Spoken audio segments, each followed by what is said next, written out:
నాని గారి upcoming highly anticipated film the Paradise. ఈ film first half edit అయితే lock అయిపోయింది. టైటిల్ కార్డ్ నుంచి ఇంటర్వెల్ కార్డ్ వరకు ఫిలిం అయితే రెడీగా ఉందంట. అండ్ ప్రెసెంట్ ప్యారడైజ్ మూవీని 25th సెప్టెంబర్ న థియేటర్స్ లో రిలీజ్ అయితే చేయాలని ప్లాన్ చేస్తున్నారు. ఈ ఇయర్ లోనే ప్యారడైజ్ మూవీ ఇప్పటిదాకా 80% షూటింగ్ అయితే కంప్లీట్ చేసుకున్నారు ప్యారడైజ్ మూవీ టీమ్ వాళ్ళు వచ్చేసి. అండ్ ఇంకా 20% షూటింగ్ అయితే బ్యాలెన్స్ ఉంది. By the end of August మనం కంప్లీట్ షూటింగ్ అయితే వ్రాప్ అప్ ఎక్స్పెక్ట్ చేయొచ్చు ప్యారడైజ్ మూవీది. షూటింగ్ ఇన్కంప్లీట్ ఉన్న సీన్స్ వచ్చేసి కొన్ని సాంగ్స్ అండ్ క్లైమాక్స్ సీక్వెన్స్ అయితే షూట్ చేయాలంట వీళ్ళు. ఫిలిం 100% షూటింగ్ కంప్లీట్ అవ్వాలంటే. సో ఇది ప్రస్తుతం ప్యారడైజ్ ఫిలిం సిచ్యువేషన్ వచ్చేసి. అండ్ ఇంకా నెక్స్ట్ అప్డేట్ కి వచ్చేస్తే నాని గారి నెక్స్ట్ ఫిలిం ప్యారడైజ్ తర్వాత బ్లడీ రోమియో. డైరెక్టర్ సుజిత్ గారు ముంబైలో ఒక స్మాల్ టెస్ట్ షూట్ అయితే చేసినారంట. సో ఆ టెస్ట్ షూట్ నాని గారికి చాలా అంటే చాలా నచ్చిందంట టెస్ట్ షూట్ సీన్ వచ్చేసి.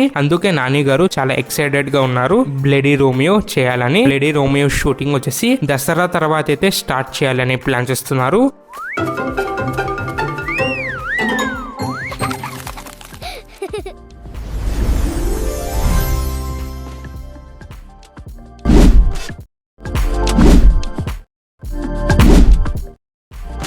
Subscribe to my channel.